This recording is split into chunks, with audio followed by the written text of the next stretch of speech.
I'm Jack Sadler. I'm the co-founder and CEO of Part 3, which is a platform aiming to give architects and engineers control over their construction administration phase. I'm here with Ryan Crowle, partner at IDEA. Ryan, nice to have you. Great to be here, Jack. Thanks. Ryan, why don't you tell us a little bit about yourself? Sure. My name is Ryan Crowle. I'm the director of operations at IDEA, and we're an architecture and engineering firm practicing in the ICI sector mostly. We've got offices in Ottawa that services our Eastern and Southern Ontario markets, and also one in Sault Ste. Marie, which services Northern Ontario and our Western markets mostly. So a bit about me, I'm the director of operations here, so I work with both of our branches, mainly in business operations, finance, HR, IT, and when I'm really lucky with our clients, moving projects forward and doing the fun part of the business. I have an education in business, and I also came from the trades. So I joined the industry in 2009 and found that I had a unique place in this industry, and I love it. Every day is different, and it's just great to see projects come out of the ground from nothing, and all of our clients' goals being realized. You're a rare breed. Someone Every that's day got is a different. business degree. That too. It's someone who's got a business background that found themselves leading an architecture firm as well. That's pretty rare, pretty interesting. For sure it is. How long have you been in the architecture industry? Officially in this capacity since 2009. But before that, I was in the trades since, probably early 2000s. So, in the industry for quite some time. So in that space as well, like one of the trends you mentioned there was, or alluded to, was your own company's move into multi-disciplinary, like bringing engineering in-house, bringing a lot more skill sets and offerings in-house. Is that a trend that you've started to see more or less of, or would you expect to see more or less of? Not a lot, to be honest. There are many firms out there that offer different services, generally through the purchase of other companies. A lot of times those people don't sit beside each other or even know each other. I think we are unique in that, those folks are sitting beside each other every day and working together and getting to know our workflows and how each other works. There are many good integrated design firms out there, not that there aren't any beside us, but it's definitely a rare thing in the industry for sure. When we come back to that as well, I wonder how technology might or might not play a role in whether we see a bit more of that. Right. But since you've been in the industry for a while, so you said 2009, since you've been in this type of capacity, so what sort of changes have you seen over time? Any sort of technological changes? That's our focus, right? To look at the tech side. So have you seen any evolution that's kind of like changed the way that you do things in that time period? Right. So this is like the, 10-year look ahead, or what's happened in the last 10, 15 years. We'll look back to look ahead. Yeah. Yeah, for sure. I mean, I think there are some standouts for sure. Our firm has been around for well over 100 years. And I think likely some of the major things that were important to clients then are the same now. And those aren't going to change. Customer service will remain number one forever, I think, followed up by practical and thoughtful design solutions. The how we get there, I think, is constantly changing. And we've seen that, over the last 15, 20 years, although it's pretty slow. For example, our Eastern office was one of the first firms in the area to adopt Revit and BIM.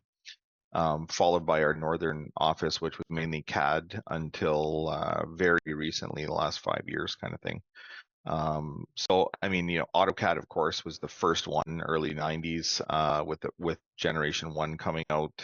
Everyone was still drafting, manual drafting at the time. It took a long time for it to become the mainstay in the industry. And the same things happened with, Revit. You still will find lots of firms that we partner with all the time that are amazing at what they do. They're still CAD offices because, there's so much time and unlearning of product involved when it comes to learning a new platform, and some of the senior staff just aren't up for those challenges. So, you really got to leverage what they're good at, and figure out a way to get to the end. Um, you know, we demo lots of new software. We're very careful with what we put on staff. We've experienced software overload in the past for sure, where you're trying to put a solution in place to help people get their job done and improve the quality or improve the amount of time that they have to work on things.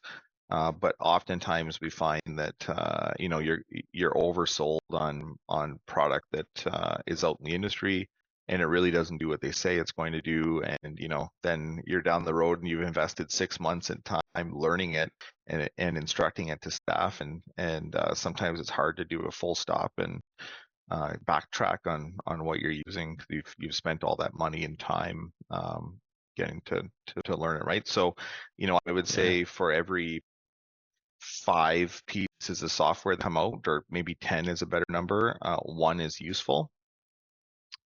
That being said, that one that is useful, generally changes our workflow and really improves the quality or amount of time that it takes to put something out. So it's slow for sure, but Well, definitely, that's been my experience working with you as well. Like seeing in the time that we worked together, I've seen you adopt or try other new software. You've been an early adopter of Part 3. You've been an early adopter of other software like BIM Track, and you've explored others in the time that we've known each other. So I know you've always been on the cutting edge, willing to try new things, willing to find a way of getting that sort of head start or something that could be useful and bringing it in. But it is risky, right? It's tough to know which ones are going to fit. But you did mention one cool thing, which was the right one could change your workflow. Do you think that's quite typical? Do you think that most architects, like quite often, are sort of looking for a tool that fits the way they're doing things, whereas you position that quite differently? for sure, it totally depends on the person and who's at the helm of the ship, right? Uh, we partner all the time. I would say every project that we work on has a design partner, whether we're hiring external M&E or whether we're always working with external structural and civil.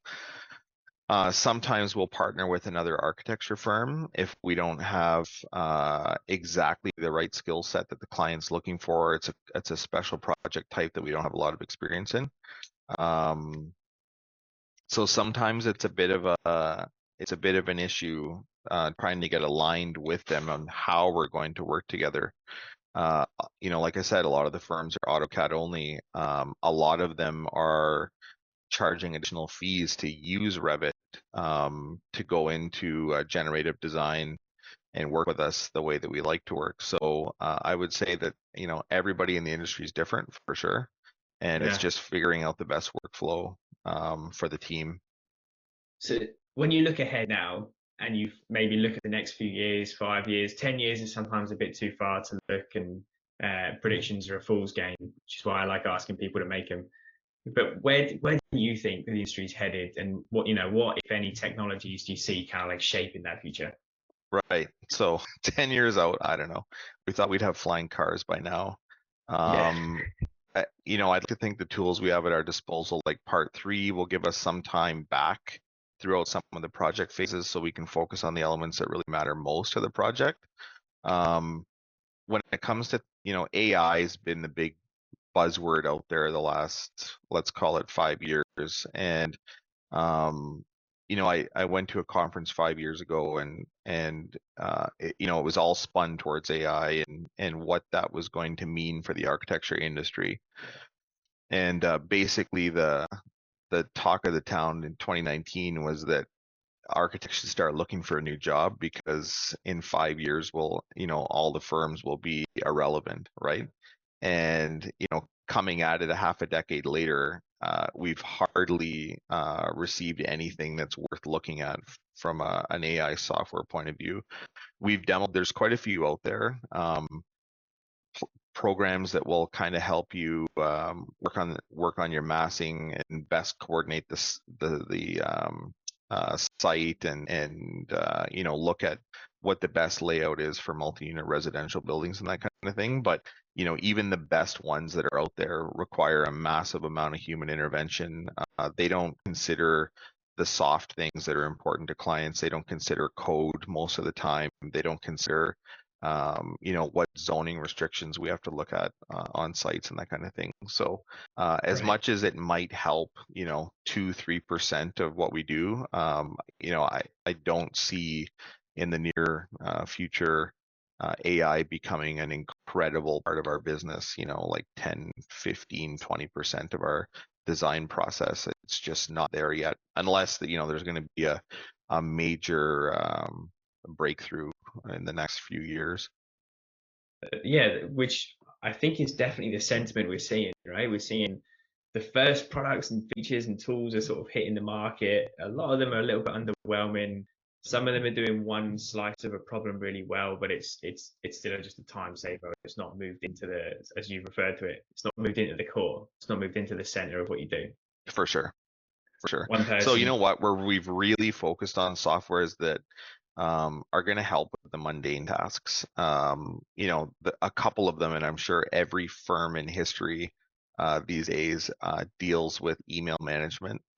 Um, you know, when I started in this industry, maybe you had 15, 20 emails a day kind of thing. And now, like, most people are up to 200 a day or more, which is insane when you think about the amount of time that it takes to digest every one of them and either action them or file them away.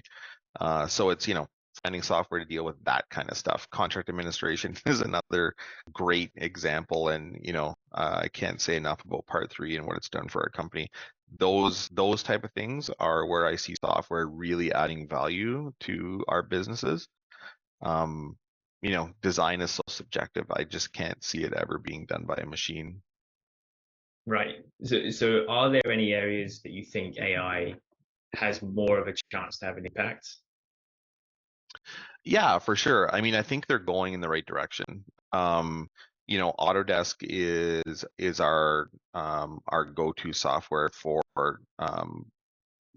everything starting from massing in the very early concept and schematic design phase of the project. They've been great about trying to predict where the future is going, and basically they'll go out and buy a company like Fathom's a good example where they'll go out and or sorry, not Fathom, Forma is a great example of that, where they go out and buy a company that's doing really good things and try to add to it. So a little bit of assistance with doing the site planning, getting through massing, making sure it works with the zoning, um, being able to conceptualize that for the client. That's where the software adds value. We saw Revit added tons of value for us in the early stages because, in the early days, like in the 2D world with AutoCAD, with manual drafting, it's very difficult for a client that's not in the industry and is not used to looking at drawings all day to picture what their building's going to look like, to Right. understand how the interior of the building will feel, and what the volume of space will look like. Revit really changed that with a number of the plugins that are available now, and being able to render in real time and show the client what the buildings look like. So That's definitely one that I've always struggled with. As anyone on the outside who's not an architect, isn't in the industry, visualizing what you mean on a plan is impossible. Started to see some pretty cool AR and VR solutions that are helping with that too. for sure, yeah. I mean, we bought our VR setup in, I think it was probably 2018. And we don't do it for every project because it's pretty labor intensive, but especially large projects where you've got a few very important spaces you want to make sure that the client's on board with and understand how exactly they're going to work. Put the VR goggles on, do a walkthrough. The result is amazing. Like we've had clients cry because they couldn't picture their building, and here they are standing in it. It's amazing. Yeah, That it couldn't be technology has more been different. phenomenal. That's awesome. Yeah, and the best possible use case for it, like getting the client bought in, getting them to critique and look around and almost feel like they can live within it. That's For awesome. sure. So your views on AI are interesting to me too, right? You're basically saying that the creative side of things, it's not quite there. The back office side of things, there's potential, was not quite there yet, but you can kind of understand how it might be. in more administrative or back office functions potentially valuable, although I'm not seeing a For ton of it yet. sure, for Yeah. sure. And I mean, there's potential there. Like you've all seen, um, the examples of someone telling AI to draw them some outrageous scene, and what it comes back with is incredible. So why that hasn't translated into to some level of architecture and design yet, I'm not really sure. Or maybe it has, and I just haven't found it. Like I'm looking all the time for this kind of stuff, and it's just not quite there yet, but hopefully it gets there eventually. There are so many codes and standards, hundreds of codes and standards that we need to be aware of and understand. So I'm not sure if it'll ever get to the point where it can dissect all of those, and then the design solution will actually fit the bill. But you get something like for example, your new AI submittal tool, amazing piece of software. That's a great example of, a paperwork exercise, a mundane task that you have to dedicate professional staff to reviewing. They still need to review it. They still need to check it, but they go through part 3 and it's already identified, oh, look out for these things, they're missing, you've asked for them in the spec, they're not in the submittal.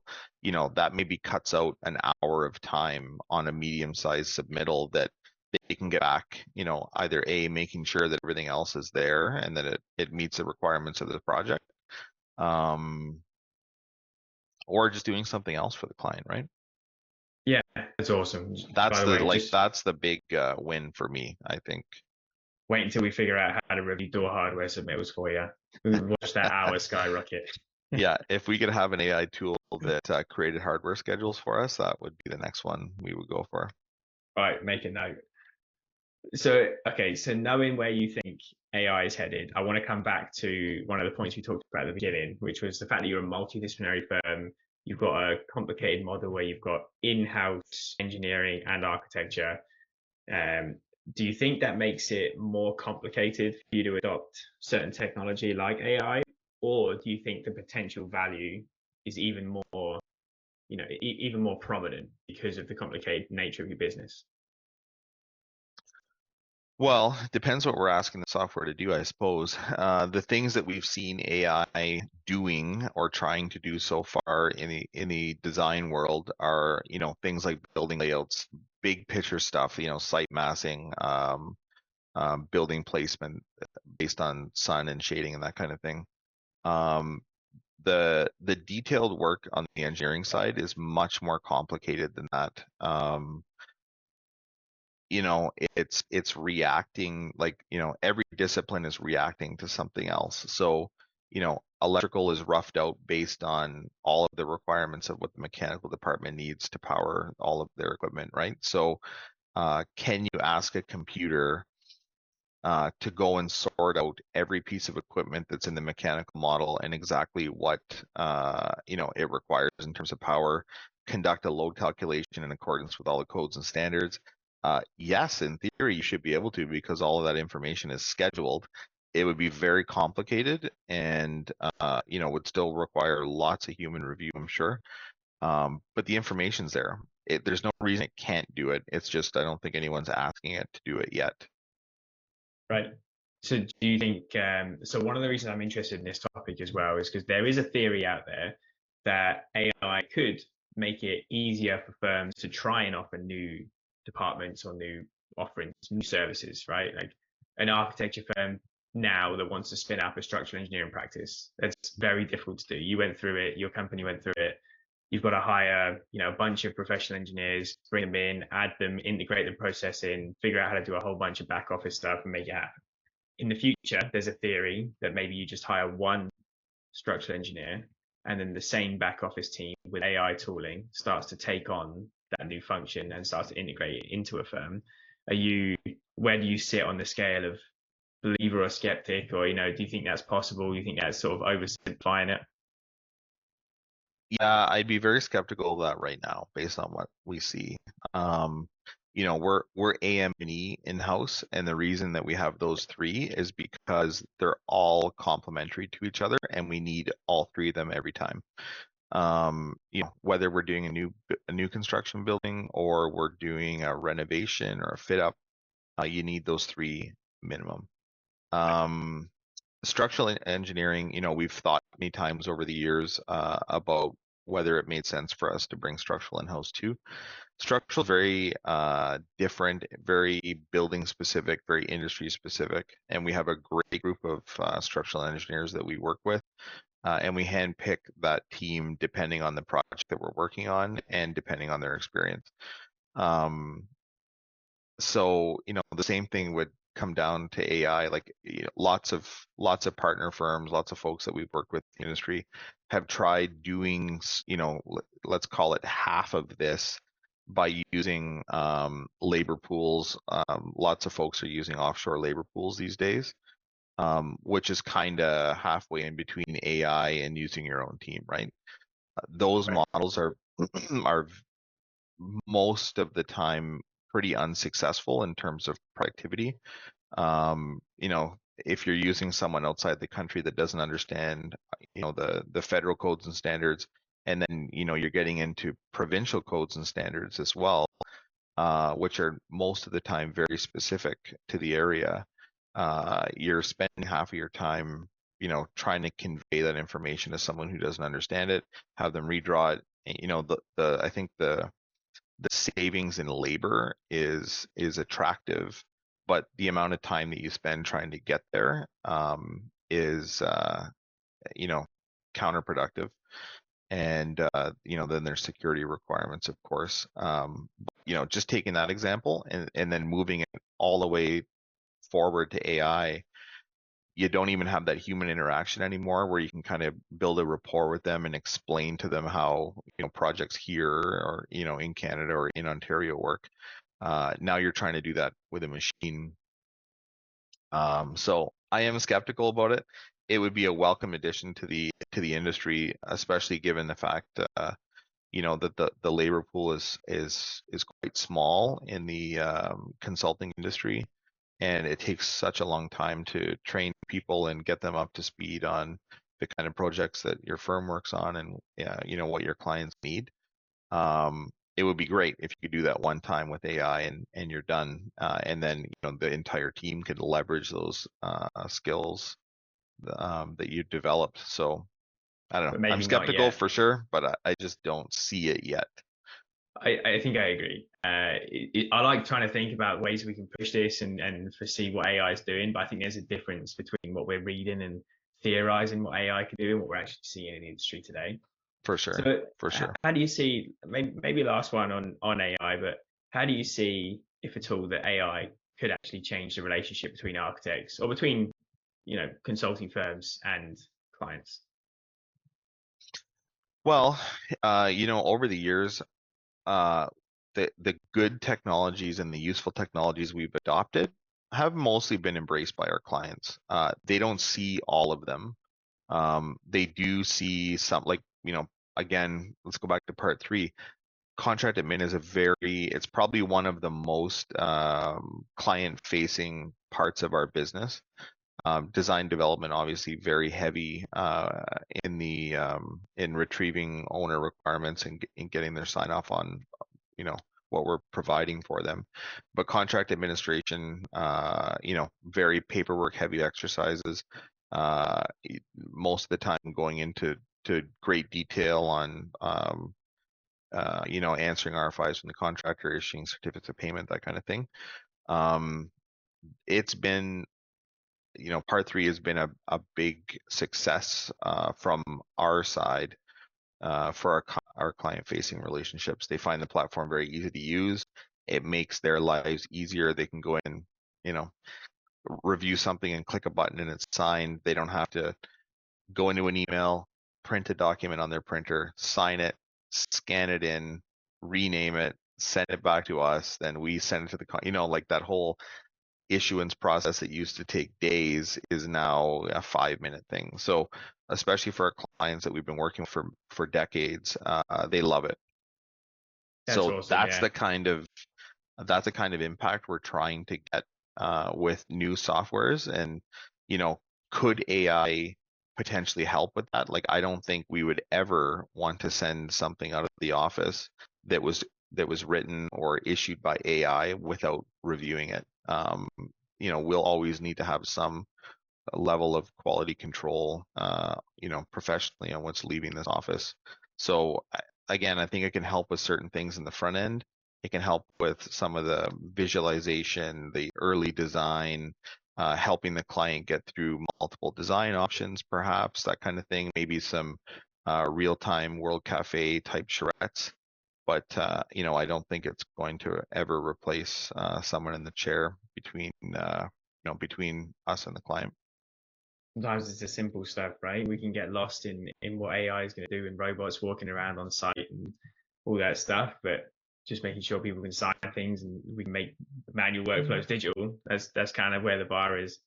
So within the context of all the things we've talked about, and we've covered a lot of ground, we've covered a lot of back office software, we've covered a lot of innovations that you've done just in terms of the business model, and we've covered AI, VR. So in the context of everything there, like, can you tell us a little bit about the vision or the future of your firm in the context of any of those sort of technological changes? Sure. And I mean, I think it's honestly slow and steady wins a race for us. We've been around since 1907.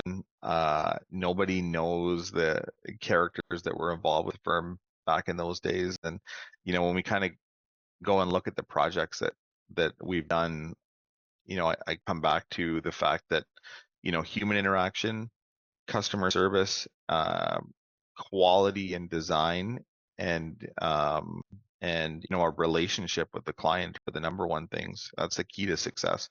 So preserving all of those things, and then just adding to our service with the support of AI if it comes out, and carefully selected platforms and softwares will continue to win forever, I think. I think you're absolutely right. And if I was going to broaden that question for you and say any final thoughts or predictions on the future of architecture? It's such a hard question. That's why I asked it. You go, you kind of travel around the world and you see what other countries do, and the value that they place on design. We're always slightly concerned that architecture is becoming a commodity, especially in today's world. In the last 5 years, with interest rates climbing to the way they are, really most of our clients, the only thing that matters right now is the viability of the project and can we get it built. Right. So we've seen lots of changes in the last call it term of this government with regards to environment and carbon neutrality and the way that we're designing, and those are all good things. I think that design will continue to be expanded upon and important in the community. Yeah, I totally agree with that. It's going to be interesting to see more about what the economy holds for us and kind of like these constraints that are tightening everything around architecture. And it's not just architecture, right? It is the entire design phase, and it's almost every discipline involved in the design and consulting realm. But Ryan, it's been awesome talking to you. I really enjoyed getting your future predictions and kind of getting some insight from you and learning a bit more. And hopefully other architects, other engineers are going to learn from this as well and see how things can be done. So I think you're a fantastic example of someone who's been an early adopter, tried new ways of doing things better, and seen a lot of success from it. So thanks so much for sharing your story. Appreciate that, Jack. Look forward to the next chat.